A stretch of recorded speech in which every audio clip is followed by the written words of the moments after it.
காட்டவா வெறும் ஏக்கம் ஆகாதம்மா விட்டு போகாதம்மா நான் கொஞ்சாம தீராதம்மா ஆமா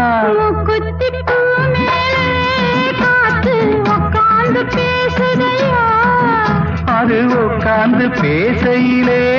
தேனு உள்ளூர ஊருதம்மா